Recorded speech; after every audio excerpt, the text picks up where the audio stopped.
Big weekend today. Big weekend this weekend. Welcome to the Beyond the Sidelines conversation with the guys in the league. My name is Corey Hendricks 10. I've got 656 points and I'm 14th in the league, which puts me in probation. Relegation for me looks like HMP. Promotion for me looks like I'm queuing outside the club. Fly away, Pilot. Talk to us. Josh Jerv in the league. It's your boy Pilot. I'm currently on a devil number of 666. That's got to change. I've just made it to the queue outside the club, so I'm trying to get entry into the club. I'm not trying to get probation this week. So yeah, I've just pulled up IDs. I've got ID. I brought my ID. I'm ready. KSR, catch me if you can in the group. Currently sitting at third with 727 points. Happy with my start. So yeah. Let's see if it continues. Yeah, it's Els. I am currently 13th, which means I'm in probation, but my lawyer's doing some good work, so I should be hopefully signing some papers and getting out. El Ballers in the league. Let's have a good week. Quick 2 rounds for the intro. Yeah, we're gonna break some ice with an icebreaker. Yeah, keep it snappy, boys. Favorite footballer today? It's an emotional topic, yeah, but today. My heart leads me to Riquelme. You don't know Riquelme, innit? Yeah. Don't take the piss. Villarreal. I thought we started watching football 10 years ago, you know. Like some people did. Some people did, but yeah, nah. Some people are Googling it right now. They're like, who? How do you even spell that? Who's Riquelme? Yeah. Who's Riquelme? What country is he from? Why is he your favorite footballer? Bro, the way he was just an artist on the pitch, bro. Free kicks. Legend. Bro, don't belittle man to set pieces. Are you mad? Oh, yeah, Free kick? Nah, bro. Bro, he was pulling the strings from the number 10, but he did what he want and the game moved at his tempo. And he was like that for Villarreal. He was like that for Argentina. Ledley King spoke about him on an interview we did. And Ledley King said when he played defensive midfield for England that game against Argentina, Ledley King said, yo, I felt small, bro. Felt small. So yeah, that's a quick one. Why? Yeah. My favorite baller, Santi Cazorla. Santi, the little magician, Spanish magician, left foot, right foot. If you go watch his highlights, him against Man City, I remember that. Man ran from the edge of the yard, 18 yard, halfway, took everyone out the game, little left, right, and then obviously FA Cup final, free kick. He could take free kicks, left foot, right foot, corners, left foot, right foot. He was just a magician, and he's like 5'5" or whatever tall he is. Like he was the man, cold. I don't know, you know. It's a hard question. Yeah, it is. But do you know what? I'm struggling to choose out of Polo or Scholes, you know. Who's the first one? Polo. Oh yeah. Two legends. Yeah. Do you know what it is about them being in midfield? It's just the way they could pass the ball. They could get the ball to where they want it to be. They could get the ball to where they wanted the player to have where the player wanted the ball. And I just think they were just they're instrumental. And I think in a team and when you need them, I don't know. I'll lean with Paul Scholes out of bias because obviously he played for Man United. But yeah, and he's short too, like other people. I don't know who. Why does that matter? Why does that matter that he's short? Yeah, why does that matter? Yeah, because being short on the pitch and being able to still see over players of where you want the ball to go. I can relate, innit? Can you relate? Okay. Can you relate? Yeah. Right, 100%. How tall are you, Els? Huh? How tall are you? Taller than Paul Scholes. Taller than Messi. All right, talk to us, Craig. Yeah, I mean, same as ours. I'm split between two, so it's out of Henry and R9. Original Ronaldo. It's tough, but I'd say if I'm going for, worldwide, internationally, I'll go for R9. Nobody, like, he was unstoppable, unplayable. I think one of the best of all time. Yeah, I mean, it's not really a hard pick in that respect. But obviously, Henry is a legend, Yeah, Prem legend. yeah. I don't support Arsenal, but I rate. I've always rated him. Always rated him. I think he's probably the all-time best Premier League striker. That's what I think. He's up there with, All round, you know, all round striker. yeah, Yeah, all round, I all think, round. yeah. I'd say so, but R9 was just different. It was, just- it was, yeah. it was, He was a especially legend. when R9 football boots. Different. Yeah, come on, Different. Yeah, 100. Step Even to my Henry, picture. wore his R9's boots. Yeah, I remember when he different, started different. wearing them, and then coined them for himself, sort of thing. But I remember when he was wearing those. So yeah, I'll go with R9. All right. Let's get into business. Talk to us, pilot. Let's get into All business. right, game week 13 is live. It started. Brighton, Southampton, 1-1. But we're gonna go and crack on and show our teams for this week what we've got on our board. So with no further ado, let's go around the teams. First, before I do that, are we happy with the teams that we've picked so far? Very happy. Very happy. I'll only know at the end of the game week. Yeah, I only know at the end of the game week. Same, Corey? same. All right. So first team up, we're gonna go up with Els. Okay, so as you lot know, I was umming and ahhing about who was going to leave my team, but it was definitely going to be someone who cost a lot of money. I said it was going to be Haaland or Palmer, and I've decided to go with Haaland. So I've taken him out. I've put in Cunha. I've got some money in the bank. Obviously, Pedro played yesterday. Unfortunately, he didn't get any points to go on the board other than showing up. But obviously, hopefully, Cunha does something and it makes the transfer worthwhile. I think it's easy to say this. If Haaland does come out and manage to score some goals against Liverpool, I'll be distraught. But this is football. Things like that happen. You got to take your decisions and you move forward and look forward to the next game week. But I think the team's not too bad. I've got some good fixtures and some players coming against some teams that could get some points out for me. So hopefully that's the case. So do you think your captain's gonna score? Oh yeah, we need to talk about my captain. So I think he's gonna score, but at the same time, on the day before deadline, I was floating it around between Pedro, Cunha, and Salah, even Palmer as well. I had Pedro down as a differential captain. Obviously, that didn't play out. So hopefully, no one decided to take any advice when I said that. Obviously, I didn't captain him myself. By the time the deadline passed, I kind of wished I had put it on Palmer, but I'm hoping Salah does what Salah can do and he can turn up. So hopefully he does. You know what Els is? Els is do as I say, don't do as I do. Because man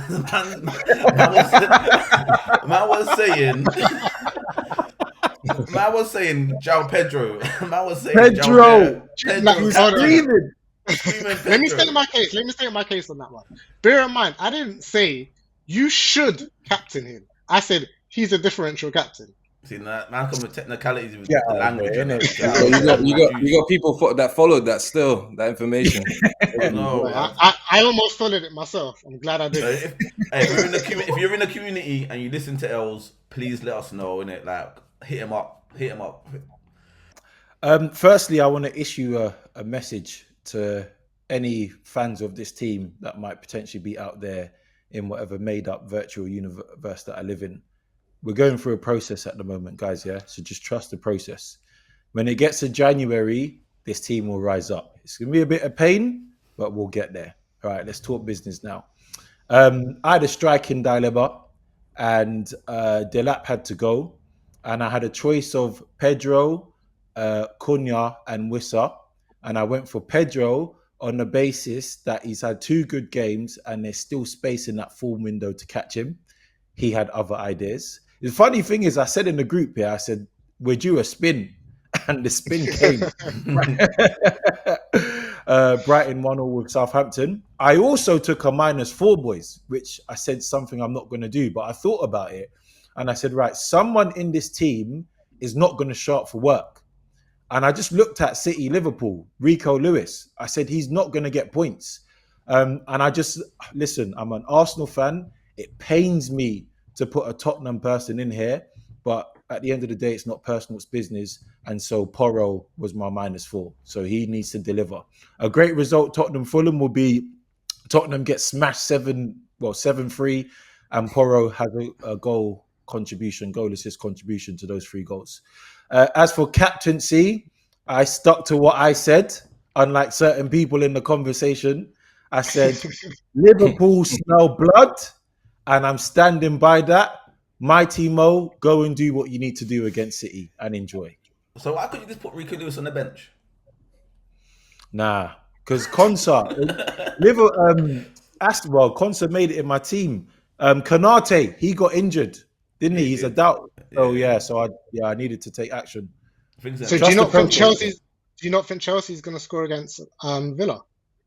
Yeah, I do think, but I've just thought that Porro at home to Fulham could get a return. I'd rather keep Konsa than Rico Lewis. Put it like that. Unless they do what they did against Ipswich, which is nothing, and get spun. I'm tired of players doing nothing. Yeah, so happy with the start. Obviously, Matoma was my differential in the beginning anyway, to bring him in.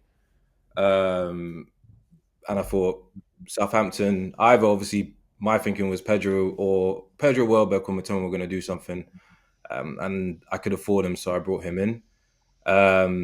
Team pretty much stayed more or less the same, except for Makalenko. I swapped him for Vice against Brentford. And then, Mighty Mo, as Corey said, I fancy him getting a goal or 2, definitely getting a pen. He always seems to get penalties in these type of games as well. And then obviously Cunha we trust up front. He's got like one of the highest XGs right now going. So that was a no-brainer. And then everybody, obviously, a lot of people have got rid of Haaland and said goodbye to him. I'm not doing that. I think it's going to be a lot harder to bring him in when you need him. So I've left him there. I also think he might score against Liverpool as well. So absolutely no point getting rid of him. And then, I mean, the likes of Raya still in goal.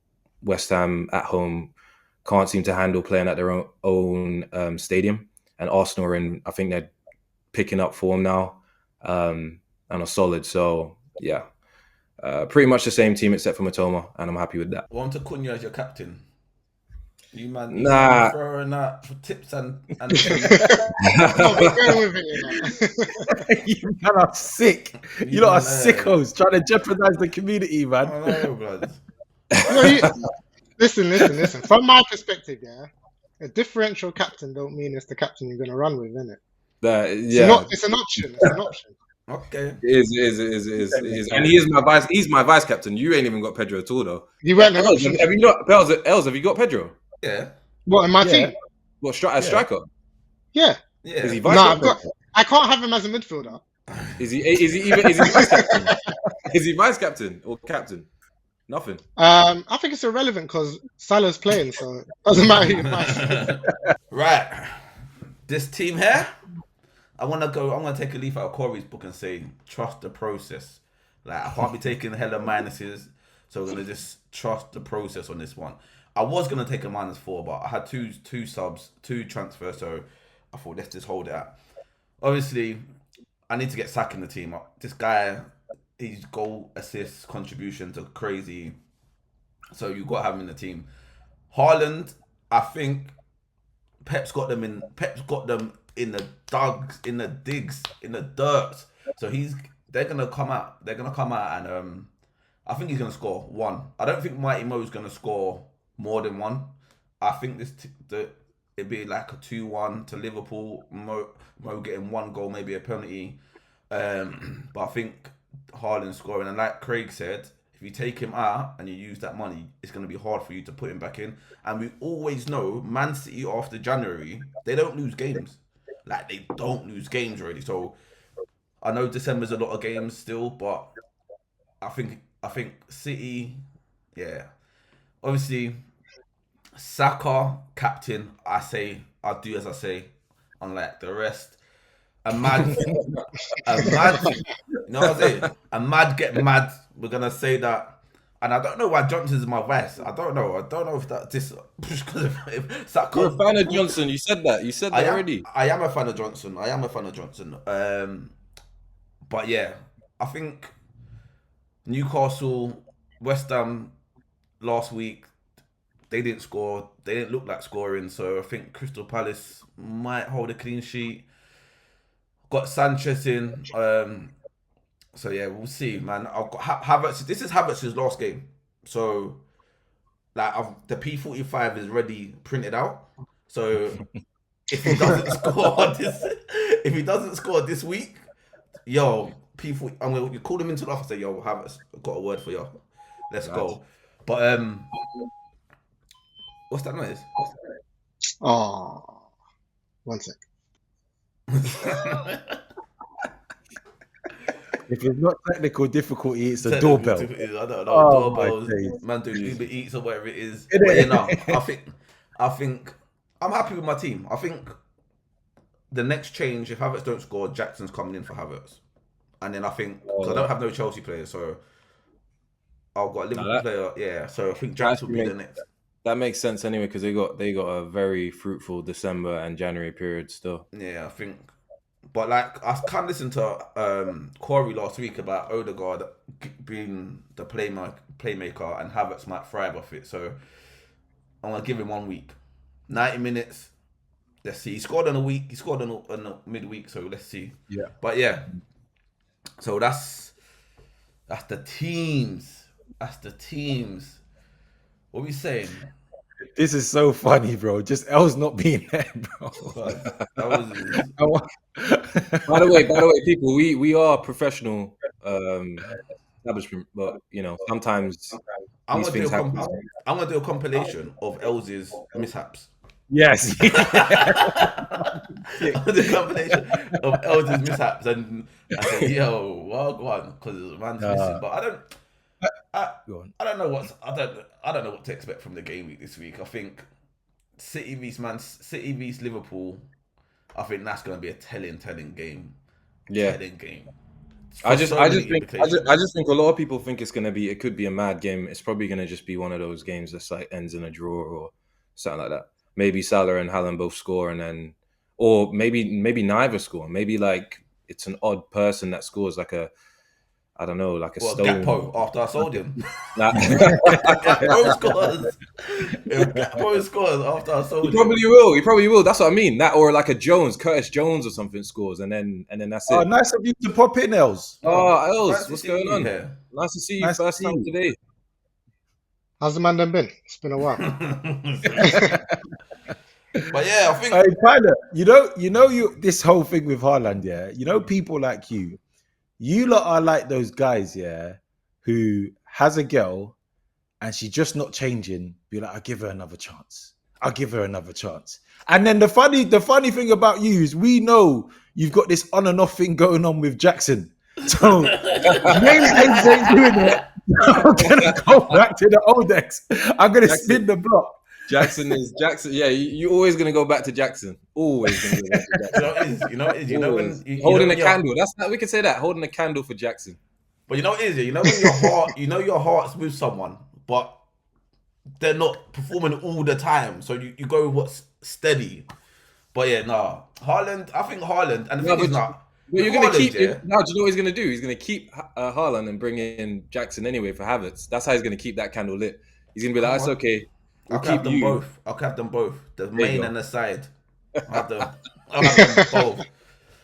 Non-monogamous. Well, I got a question for you, Pilot. You know, you mentioned that you was considering going -4.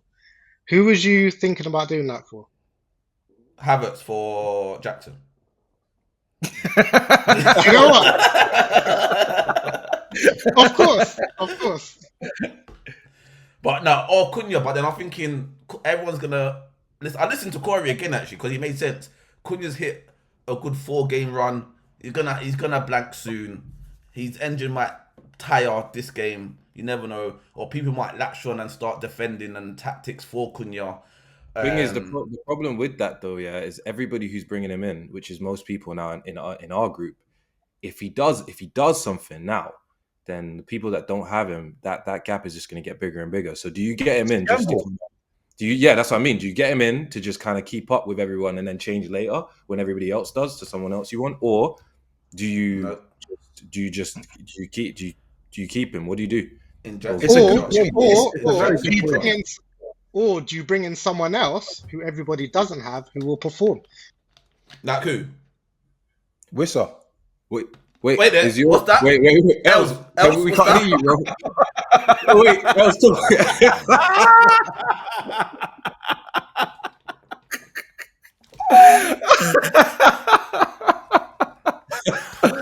Oh my gosh! Wait. How do you do sign language? How is it done? Can someone do sign language? I told you, learn sign language, bro. Oh my gosh! So, how long till you back online, Els? When are you gonna rejoin us? How many minutes? 1, 2. Say something. You gotta say something. You know that emoji. But yeah, no, I think that's it. That's us done, innit? Quickly, just a prediction, yeah? So in the week, Pep Guardiola came out with some scars on his face. He's obviously not going to expose what's happened. What happens in the dressing room stays in the dressing room, yeah? But I want to take some predictions on who you lot think it was, yeah, that may have punched him up, yeah?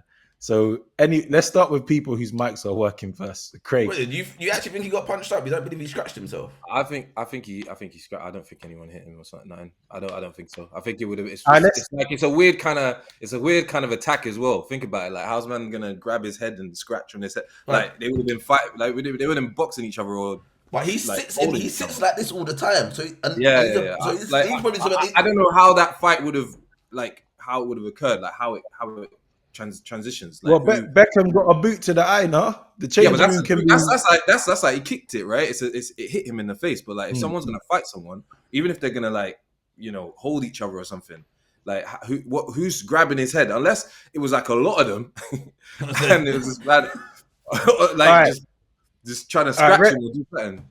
Let's do this then, yeah. Let's do this then. Predictions: self-harm or not self-harm, but scratch or fight. What are you going with, Craig? Scratch or fight? I think he's done it to himself. I think it's definitely a scratch. I think he's done. What are you going for, Els? Scratch. Oh, is that the sign? Is that the sign language sign for scratch? Is that it? Okay. Cool. The reason why I brought that up is because if you lot have a Man City player in your team, and he was involved in a fight with Pep and he gets dropped, that's rage. As an FPL manager, that's rage. Yeah, obviously. But I don't think it was anyone. They would have also. It would have come out. It would have come out. Yeah, it would have been out by now. It would have come out. Yeah. Someone would have told their boys. One of them would have been on a Snapchat or WhatsApp and said, "Oh, you man, hey, listen." Grealish definitely would have said something. Yeah, Grealish said that. Yeah. 100%. Right. But yeah, I think that's our teams this week. Let us know what your teams are saying and how your teams perform this week, and then we'll catch you on the other side. So yeah, good luck, FPL managers in the community. Good luck. Obviously, follow, like, subscribe, share. You know the jazz. Do it. See you on the other side.